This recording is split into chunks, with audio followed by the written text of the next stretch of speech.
in a small town. And it'll happen without people realizing what just happened. So this is, we have to understand, and I get passionate about this because I don't think people really understand we're not in a battle. We're in a war. And this war, it doesn't need just the young men. And I'm all for we've got to win back the young men. But those of you that are over 60 in the crowd, we need you. We need your wisdom. There is nobody here that is not equipped to help in this battle, in this war that we're fighting. It's not going to be won by the 18-year-olds, and it's not going to be won by the 70-year-olds. It's going to be won by all of us coming together and understanding what's really happening in our country. Listen, America almost fell, and I still think, no matter how much we were screaming it from the housetops, to quote Pat Robertson, no matter how much we were talking about it, I still think there's a lot of people in America that didn't have a clue. They had no clue. Oh, okay, Trump's in. Wasn't he kind of the bad guy or something? You know, people don't have an understanding. We have lived in America for long enough. We have generations that have lived that never had to pay for the freedom that we have paid for. You will not find someone that has gone to Afghanistan or has gone and fought in a battle that believes that. They know what they fought for. This is why we have to honor our military. In fact, if you're in the military right now, put your hand up. Put your hand up. Let's honor them right now. Yeah. We appreciate you and thank you for your service. But unless you fought in a war, you don't understand what's at stake.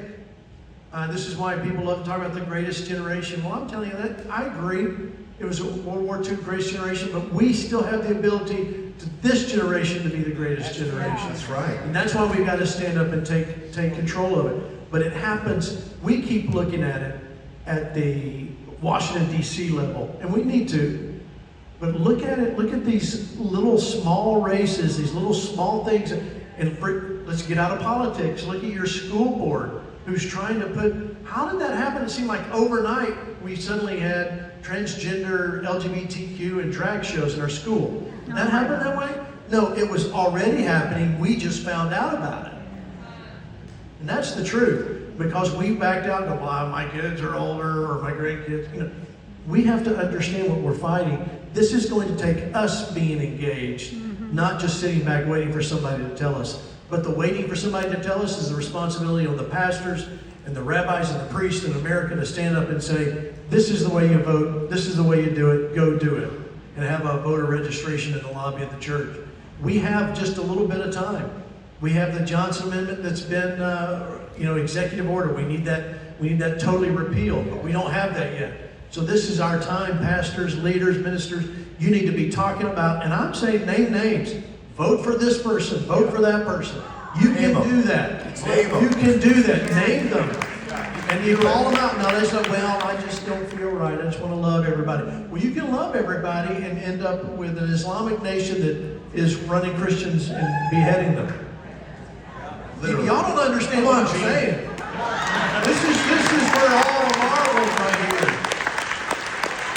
Islam is not, if you're LGBTQ and all of that they're trying to say, oh, we endorse, they don't endorse, they push them off buildings.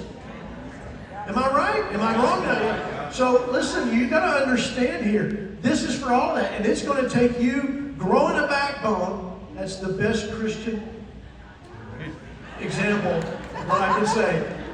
You got to grow a backbone and stand up and maybe lose a few family members in the process and say, no, that's not the way, that's not the truth.